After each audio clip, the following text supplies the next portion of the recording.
Sitwasyon sa mga manguliay sa mga nagbakasyon sa Pasko alang sa pagbalik trabaho ugma sa Disyembre 27. Atong sayran ang sitwasyon usab sa pier area sa live report ni Nico Serino. Nick, kumusta diyan, Nick?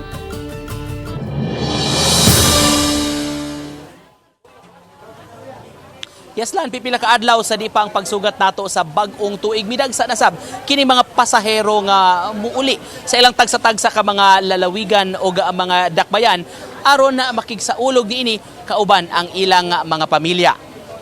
Nanukad kita karon lang dinhi sa Pier 1 dinhi sa dakbayan sa Sugbo. Kung yung mabantayan, medyo taas-taas na gyud ang linya sa mga pasahero ning mga higayuna. Kini mga mag-book og tickets sa mga biyahe karong gabi o sa musunod pa nga mga adlaw. Karon pa lang doon na mga abiso ang pipila ka mga shipping companies sa mga fully booked nga mga biyahe. Sama ni usa ka dako nga Roro company nga nagbase di sa Pier 1, fully booked na ilang biyahe karong gabi para sa Ubay, paingon sa Nasipit, ingon man sa Ozamis o sa Iligan City sa Mindanao. Doon na pa yung mga biyahe sa musunod nga mga adlaw sama sa Ozamis o sa Iligan nga fully booked hangtod na sa petsa 29 na gani.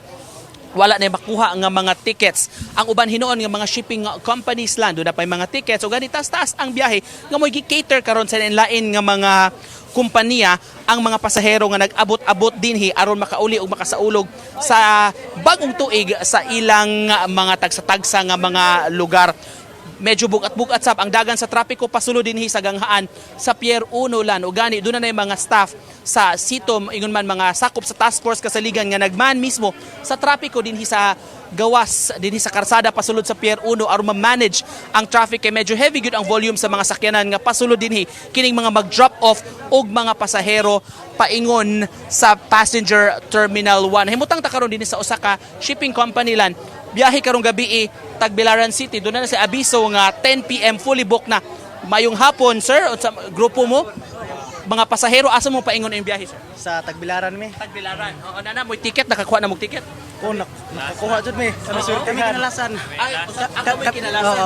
Sa kaning unsa orasan man nga biyahe? Alas 10 sa gabi. Alas 10 sa gabi. Unsa nagbakasyon mo dili unsa inyong taga Bohol gyud mo, sir? Taga Bohol, sir. Taga Bohol.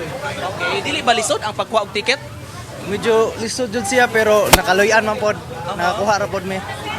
Dapat mag-advance do booking og ticket kung kinsa ganahan mo uli sa ilahang tagsa-tagsa nga ilahang panimalay. Panimalay. So maayo mapaabot na lang mo sa alas 10 karon or alas 10 pang biyahe sayo-sayo pa man o napamilaing lakaw? Napamilaing lakaw sa Thank you so much for granting us this interview. Merry Christmas kaninyo, ma'am, sir, ha. Salamat og have a safe trip karong gabi una paingon sa Tagbilaran City. Mo ni ang sitwasyon dinilan. So mas maayo gyud sa atong mga pasahero nga musayo na lang sila kung makakuha sila og tickets. Doon naman sila hinulain-lain nga mga options kay dunay ubang mga shipping companies nga offer man og online nga purchase sa ilang tickets o sa lain-lain nga mga agencies pod kun mahimo magpakisayo tag laing pasahero diri, ma'am, goyong hapon. Para asa man imong biyahe, ma'am? Naghatod rin sa kugangan. Naghatod. Nakakuha na mong ticket? Wala pa? Wala pa. Asa mo paingon? Para Bohol. Tagbilaran. Tagbilaran. Alas 10 sa gabi? Yes. Laro ba sila abiso diri nga fully booked na kuno? Oo. No, mga dito na namin sa Ocean Jet siguro. Lain na lang nga. Oo. May napa man daw available tickets. Lisod-lisod ang pagbiyahe ron panahon na, ma'am. Nagdara ba kag bata? Ay, actually, akong papa raman gyud ang kanang mo biyahe. Okay.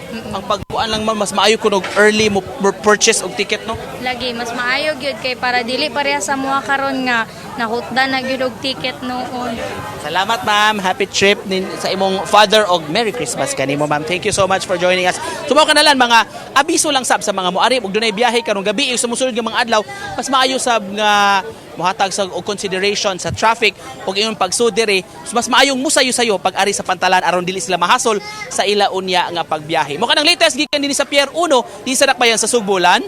Okay, daghang salamat, Nico Serino.